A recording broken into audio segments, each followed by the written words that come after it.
بسم الله الرحمن الرحيم ومن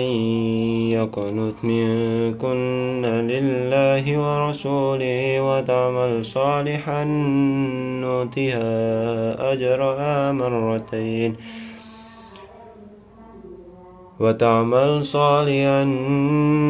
نؤتها أجرها مرتين وأعتدنا لها رزقا كريما يا نساء النبي لستن كأحد من النساء إن اتقيتن فلا تخضعن بالقول فيطمع الذي في قلبه مرض وقلن قولا معروفا وقرن في بيوتكن ولا تبرجن تبرج الجاهلية الأولى وأقينا الصلاة وآتينا الزكاة وأطعنا الله ورسوله إنما يريد الله ليذهب عنكم الرجس أهل البيت ويطهركم تطهيرا واذكرن ما يتلى في بيوتكن من آيات الله والحكمة إن الله كان لطيفا خبيرا إن المسلمين والمسلمات والمؤمنين والمؤمنات والقانتين والقانتات والصادقين والصادقات والصابرين والصابرات والخاشعين والخاشعات والمتصدقين والمتصدقات والصائمين والصائمات وحافظين فروجا والحافظات والذاكرين الله كثيرا والذاكرات أعد الله لهم مغفرة وأجرا عظيما وما كان لمؤمن ولا مؤمنة إذا قضى الله ورسوله أمرا أن يكون لهم الخيرة من أمرهم ومن يعص الله ورسوله فقد ضل ضلالا مبينا وإذ تقول للذي أنعم الله عليه وأنعمت عليه أمسك عليك زوجك واتق الله وتخفي في نفسك ما الله مبديه وتخشى الناس والله أحق أن تخشاه فلما قضى زيد منا فطرا زوجناك لكي لا يكون على المؤمنين حرج في أزواج أدعيائهم إذا قضوا منهن وطرا وكان أمر الله مفعولا ما كان على النبي من حرج فيما فرض الله له سنة الله في الذين خلوا من قبل وكان الأمر الله قدرا مقدورا الذين يبلغون رسالات الله ويخشونه ولا يخشون أحدا إلا الله وكفى بالله حسيبا ما كان محمد أبا أحد من رجالكم ولكن رسول الله وخاتم النبيين وكان الله بكل شيء عليما يا أيها الذين آمنوا اذكروا الله ذكرا كثيرا وسبحوا بكرة وأصيلا هو الذي يصلي عليكم وملائكته ليخرجكم من الظلمات إلى النور وكان بالمؤمنين رحيما تحيتهم يوم يلقونه سلام وأعد لهم أجرا كريما يا أيها النبي إنا أرسلناك شاهدا ومبشرا ونذيرا وداعيا إلى الله بإذنه وسراجا منيرا وبشر المؤمنين بأن لهم من الله فضلا كبيرا ولا تطع الكافرين والمنافقين ودع عداهم وتوكل على الله وكفى بالله وكيلا يا أيها الذين آمنوا إذا نكحتم المؤمنات ثم طلقتموهن من قبل أن تمسوهن فما لكم عليهن من عدة تعتدونها فمتعوهن وسرحوهن سراحا جميلا يا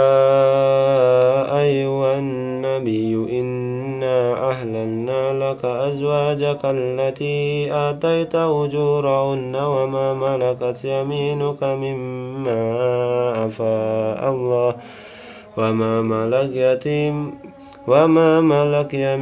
مما أفاء الله عليك وبنات عمك وبنات عماتك وبنات خالك وبنات خالاتك التي هاجرن معك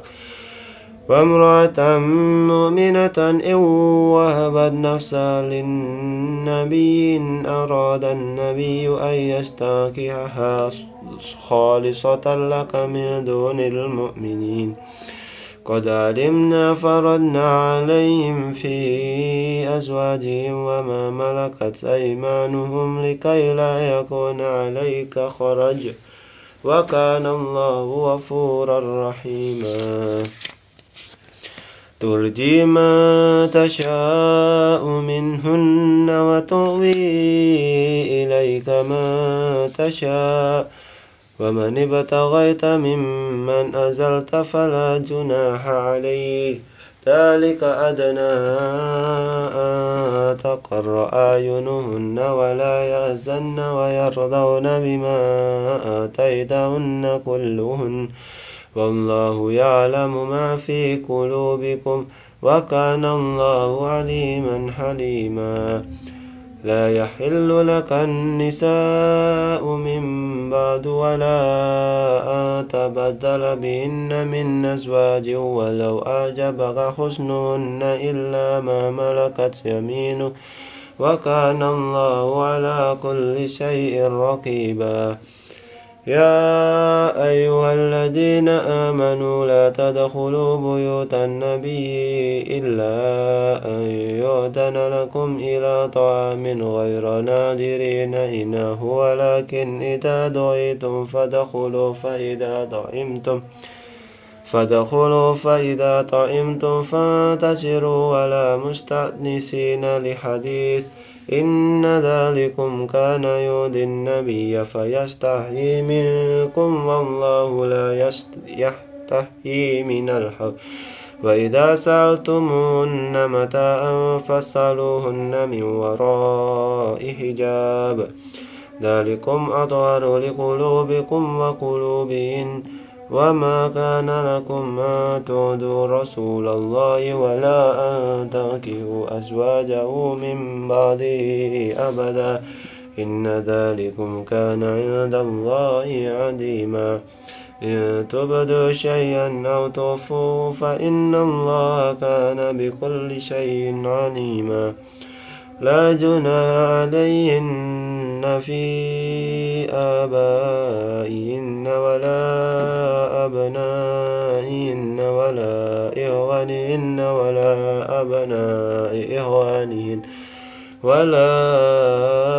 أبناء إخوانهن ولا أبناء أخواتهن ولا نسائهن ولا ملكت أيمانهن واتقين الله إن الله كان على كل شيء شهيدا إن الله وملائكته يصلون على النبي يا أيها الذين آمنوا صلوا عليه وسلموا تسليما إن الذين يؤذون الله ورسوله لعنهم الله في الدنيا والآخرة وأعد لهم عذابا مهينا والذين يؤذون المؤمنين والمؤمنات بغير ما اكتسبوا فقد احتملوا بهتانا وإثما مبينا.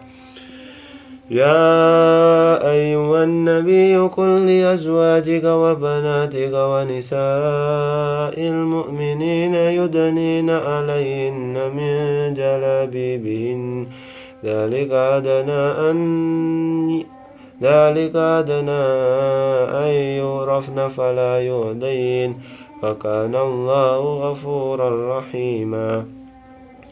لئن لم ينته المنافقون والذين في قلوبهم مرض والمرجفون في المدينة لنغرينك بهم ثم لا يجاورونك فيها إلا قليلا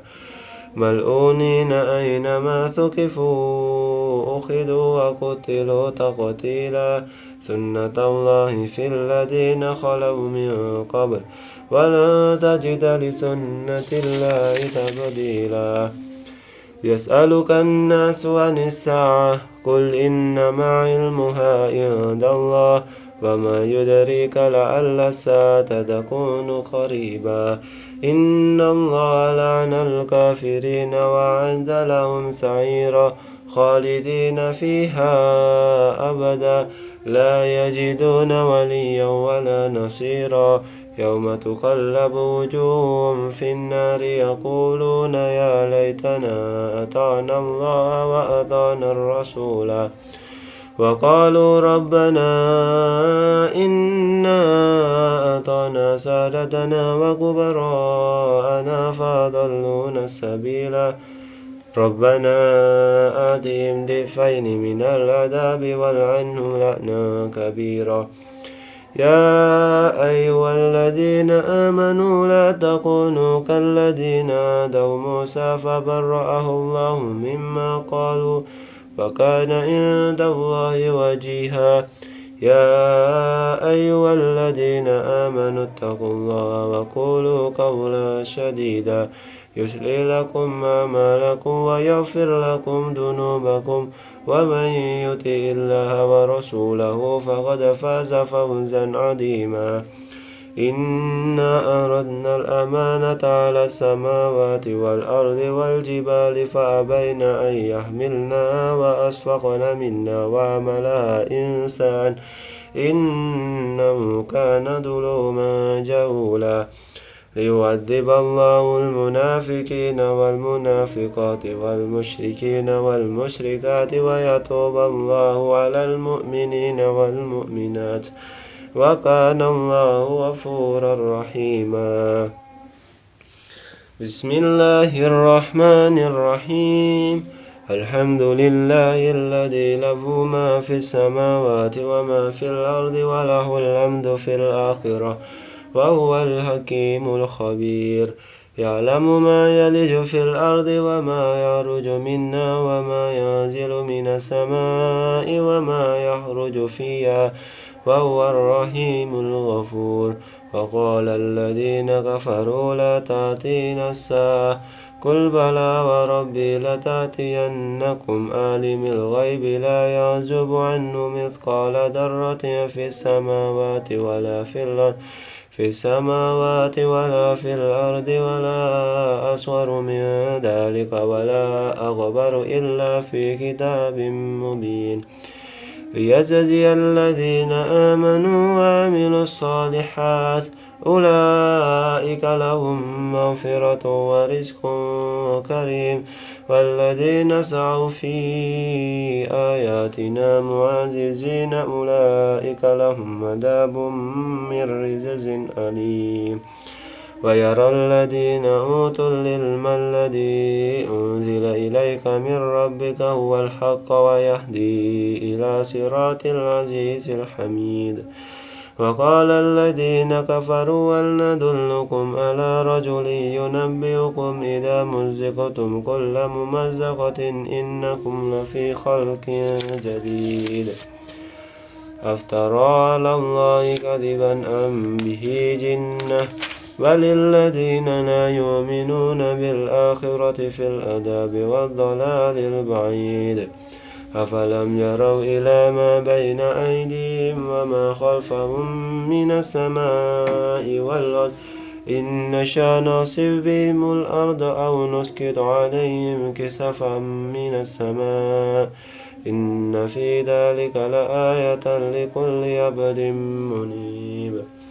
ولقد آتينا داود منا فضلا يا جبال أوبي معه والطير وألنا له الحديد هنيم صابغات وقدر في السرد واعملوا صالحا إني بما تعملون بصير ولسليمان الريح عدوها سر ورواحها هاسر وأسلنا له عين القدر ومن الجن من يعمل بين يديه بإذن ربه ومن يغش منهم عن أمرنا نذقه من عذاب السعير يعملون له ما يشاء من محاريب فتماثيل وجفان كالجواب وقدور الراسيات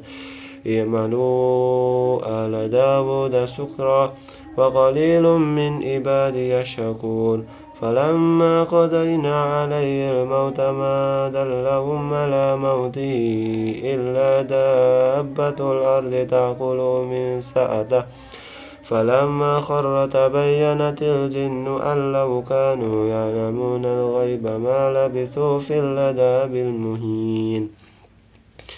لقد كان لسنا في مسكنهم آية جنات يمين وشمال كلوا من رزق ربكم واشكروا له بلدة طيبة ورب غفور فعرضوا فأرسلنا عليهم سيل الأرم وبدلناهم بجنتين جنتين ذواتي أكل خمط وأثل وشيء من سدر قليل ذلك جزيناهم بما كفروا وهل نجازي إلا الكفور وجعلنا بينهم وبين القرى التي باركنا فيها قرى دائرة وقدرنا فيها السير سيروا فيها ليالي وأياما آمنين فقالوا ربنا باعد بين أسفارنا وظلموا أنفسهم وجعلناهم أحاديث ومزقناهم كل ممزق إن في ذلك لآيات لكل صبار شكور ولقد صدق عليهم إبليس ظنه فاتبعوه إلا فريقا من المؤمنين وما كان له عليهم من سلطان إلا لنعلم من يؤمن بالآخرة ممن هو منا في شك وربك على كل شيء حفيظ قل ادعوا الذين زعمتم من دون الله لا يملكون مثقال ذرة في السماوات ولا في الأرض وما لهم فيهما من شرك وما له منهم من ظهير ولا تنفع الشفاعة عنده إلا لمن أذن له حتى إذا فزع عن قلوبهم قالوا ماذا قال ربكم قالوا الحق وهو العلي الكبير قل من يرزقكم من السماوات والأرض قل الله وإنا أو إياكم لعلى هدى أو في ضلال مبين لا تسألون عما أجرمنا ولا تسأل عما تعملون قل يجمع بيننا ربنا ثم يفتح بيننا بالحق وهو الفتاح العليم قل أروني الذين ألحقتم به شركاء كلا بل هو الله العزيز الحكيم وما أرسلناك إلا كافة للناس بشيرا ونذيرا ولكن أكثر الناس لا يعلمون ويقولون متى هذا الوعد إن كنتم صادقين قل لكم ميعاد يوم لا تستأخرون عنه ساعة ولا تستقدمون وقال الذين كفروا لن نؤمن بهذا القرآن ولا بالذي بين يديه ولو ترى إذ الظالمون موقوفون عند ربهم يرجع بعضهم إلى بعض القول يقول الذين استضعفوا للذين استكبروا لولا أنتم لكنا مؤمنين قال الذين استكبروا للذين استضعفوا أنحن صددناكم عن الهدى بعد إذ جاءكم بل كنتم مجرمين وقال الذين استضعفوا للذين استكبروا بل مكر الليل والنهار إذ تأمروننا أن نكفر بالله ونجعل له أندادا وأسروا الندامة لما رأوا العذاب وجعلنا الأغلال في أعناق الذين كفروا هل يجزون إلا ما كانوا يعملون وما أرسلنا في قرية من نذير إلا قال مترفوها إنا بما أرسلتم به كافرون وقالوا نحن أكثر أموالا وأولادا وما نحن بمعذبين قل إن ربي يبسط الرزق لمن يشاء ويقدر ولكن أكثر الناس لا يعلمون وما أموالكم ولا أولادكم بالتي تقربكم عندنا زلفى إلا من آمن وعمل صالحا فأولئك لهم جزاء الضعف بما عملوا وهم في الغرفات آمنون والذين يسعون في آياتنا معاجزين أولئك في العذاب محضرون قل إن ربي يبسط الرزق لمن يشاء من عباده ويقدر له وما أنفقتم من شيء فهو يخلفه وهو خير الرازقين ويوم يحشرهم جميعا ثم يقول للملائكة أهؤلاء إياكم كانوا يعبدون قالوا سبحانك أنت ولينا من دونهم بل كانوا يعبدون الجن أكثرهم بهم مؤمنون فاليوم لا يملك بعضكم لبعض نفعا ولا ضرا ونقول للذين ظلموا ذوقوا عذاب النار التي كنتم بها تكذبون وإذا تتلى عليهم آياتنا بينات قالوا ما هذا إلا رجل يريد أن يصدكم عما كان يعبد آباؤكم وقالوا ما هذا إلا إفك مفتر وقال الذين كفروا ليحق لما جاءهم إن هذا إلا سحر مبين وما آتيناهم من كتب يدرسونها وما أرسلنا إليهم قبلك من نذير وكذب الذين من قبلهم وما بلغوا معشار ما آتيناهم فكذبوا رسلي وكيف كان نكير قل إنما أعدكم بواحدة أن تقوموا لله مثنى وفرادا ثم تتفكروا ما بصاحبكم من جنة إن هو إلا نذير لكم بين يدي عذاب شديد قل ما سألتكم من أجر فهو لكم إن أجري إلا على الله وهو على كل شيء شهيد قل إن ربي يقذف بالحق علام الغيوب قل جاء الحق وما يبدئ الباطل وما يعيد قل إن ضللت فإنما أدل على نفسي وإن اهتديت فبما يوحي إلي ربي إنه سميع قريب ولو ترى إذ فزعوا فلا فوت وأخذوا من مكان قريب وقالوا آمنا به وأنى لهم التناوش من مكان بعيد وقد كفروا به من قبل ويقذفون بالغيب من مكان بعيد وحيل بينهم وبين ما يشتهون كما فعل بأشيائهم من قبل إنهم كانوا في شك مريب بسم الله الرحمن الرحيم الحمد لله فاطر السماوات والأرض جاعل الملائكة رسلا أولي أجنحة مثنى وثلاث ورباع يزيد في الخلق ما يشاء إن الله على كل شيء قدير ما يفتح الله للناس من رحمة فلا ممسك لها وما يمسك فلا مرسل له من بعده وهو العزيز الحكيم يا أيها الناس اذكروا نعمة الله عليكم هل من خالق غير الله يرزقكم من السماء والأرض لا إله إلا هو فأنى تؤفكون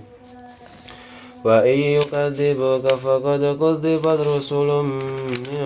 قبلك وإلى الله ترجع الأمور يا أيها الناس إن وعد الله حق فلا تغرنكم الحياة الدنيا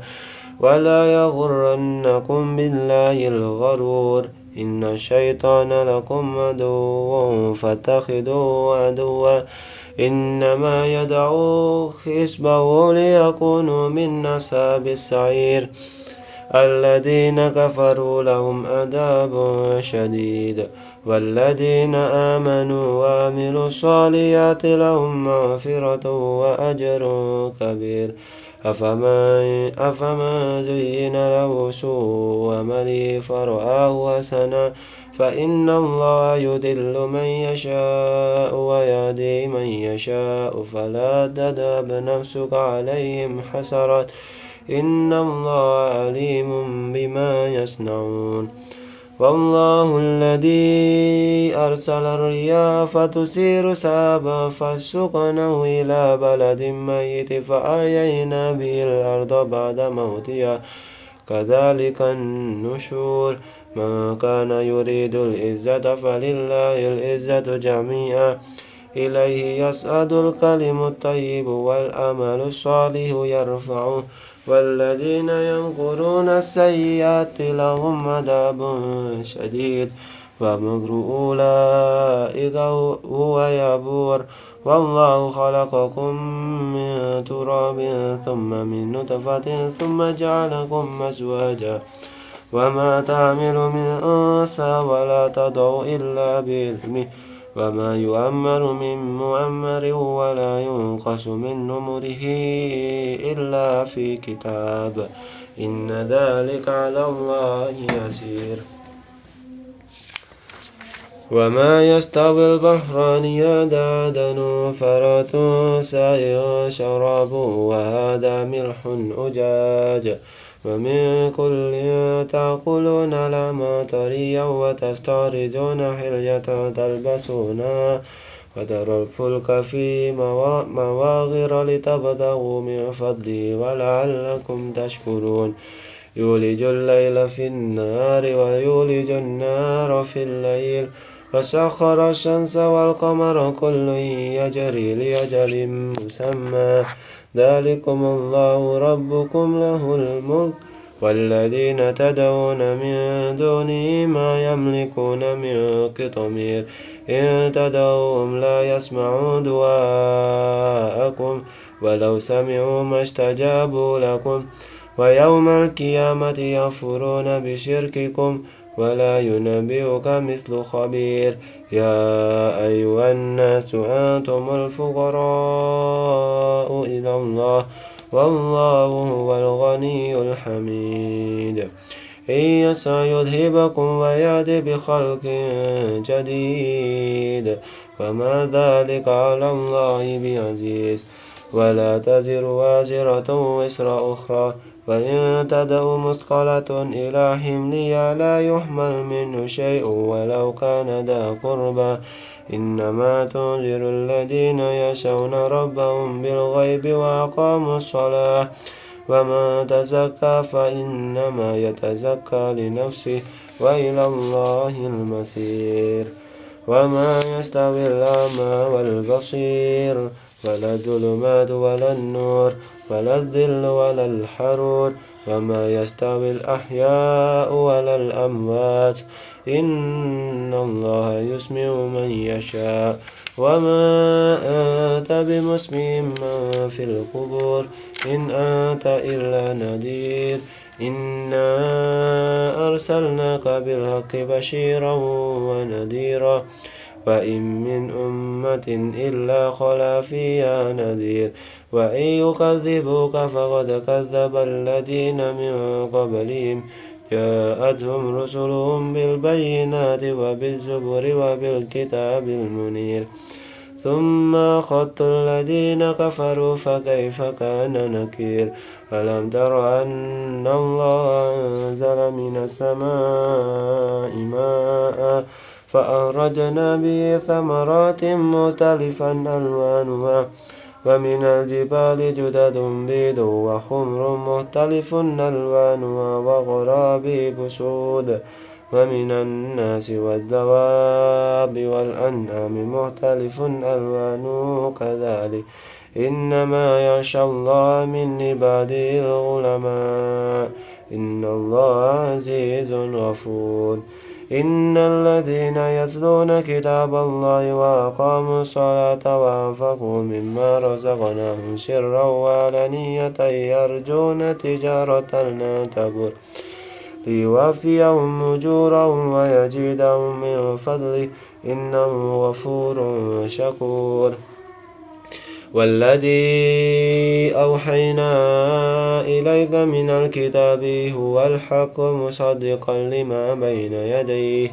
إن الله بعباده لخبير بصير ثم أورثنا الكتاب الذين اصطفينا من عبادنا فمنهم ظالم لنفسه ومنهم مقتصد ومنهم سابق بالخيرات بإذن الله ذلك هو الفضل الكبير جنات عدن يدخلونها يحلون فيها من أساور من ذهب ولؤلؤا ولباسهم فيها حرير وقالوا الحمد لله الذي أذهب عنا الحزن إن ربنا لغفور شكور الذي أحلنا دار المقامة من فضله لا يمسنا فيها نصب ولا يمسنا فيها لغوب والذين كفروا لهم نار جهنم لا يقضى عليهم فيموتوا ولا يخفف عنهم من عذابها كذلك نجزي كل كفور وهم يصطرخون فيها ربنا أخرجنا نعمل صالحا غير الذي كنا نعمل أولم نؤمركم ما يتذكر فيه ما تذكر وجاءكم النذير فذوقوا فما للظالمين من نصير إن الله عالم الغيب السماوات والأرض إنه عليم بذات الصدور هو الذي جعلكم خلفاء في الأرض فما كفر فعليه كفره ولا يزيد الكافرين كفرهم عند ربهم إلا مقتا ولا يزيد الكافرين كفرهم إلا خسارا قل أرأيتم شركاءكم الذين تدعون من دون الله أروني ماذا خلقوا من الأرض أم لهم شرك في السماوات أم آتيناهم كتابا فهم على بينة منه بل إن يعظ الظالمون بعضهم بعضا إلا غرورا إن الله يملك السماوات والأرض أن تزولا ولئن زالتا إن أمسكهما من أحد من بعده إنه كان عليما غفورا وأقسموا بالله جهد أيمانهم لئن جاءهم نذير ليكونن أهدى من إحدى الأمم فلما جاءهم نذير ما زادهم إلا نفورا استكبارا في الأرض ومكر السيء ولا يهيق المكر السيء إلا بأهله فهل ينظرون إلا سنة الأولين فلن تجد لسنة الله تبديلا ولن تجد لسنة الله تحويلا أولم يسيروا في الأرض فينظروا كيف كان عاقبة الذين من قبلهم وكانوا أشد منهم قوة وما كان الله ليعجزه من شيء في السماوات ولا في الأرض إنه كان عليما قديرا ولو يؤاخذ الله الناس بما كسبوا ما ترك على ظهرها من دابة ولكن يؤخرهم إلى أجل مسمى فإذا جاء أجلهم فإن الله كان بعباده بصيرا بسم الله الرحمن الرحيم ياسين والقرآن الحكيم إنك لمن المرسلين على صراط مستقيم تنزيل العزيز الرحيم لتنذر قوما ما أنذر آباؤهم فهم غافلون لقد حق القول على أكثرهم فهم لا يؤمنون إنا جعلنا في أعناقهم أغلالا فهي إلى الأذقان فهم مقمحون وجعلنا من بين أيديهم سدا ومن خلفهم سدا فأغشيناهم فهم لا يبصرون وسواء عليهم أنذرتهم أم لم تنذرهم لا يؤمنون إنما تنذر من اتبع الذكر وغشي الرحمن بالغيب فبشره بمغفرة وأجر كريم إنا نحن نحيي الموتى ونكتب ما قدموا وآثارهم وكل شيء أحصيناه في إمام مبين واضرب لهم مثلا أصحاب القرية إذ جاء المرسلون إذ أرسلنا إليهم اثنين فكذبوهما فعززنا بثالث فقالوا إنا إليكم مرسلون قالوا ما أنتم إلا بشر مثلنا وما أنزل الرحمن من شيء إن أنتم إلا تكذبون قالوا ربنا يعلم إنا إليكم لمرسلون وما علينا إلا البلاغ المبين قالوا إنا تطيرنا بكم فإن لم تنتهوا لنرجمنكم وليمسنكم منا عذاب أليم قالوا طائركم معكم أئن ذكرتم بل أنتم قوم مسرفون وجاء من أقصى المدينة رجل يسعى قال يا قوم اتبعوا المرسلين اتبعوا من لا يسألكم أجرا وهم مهتدون صدق الله العظيم.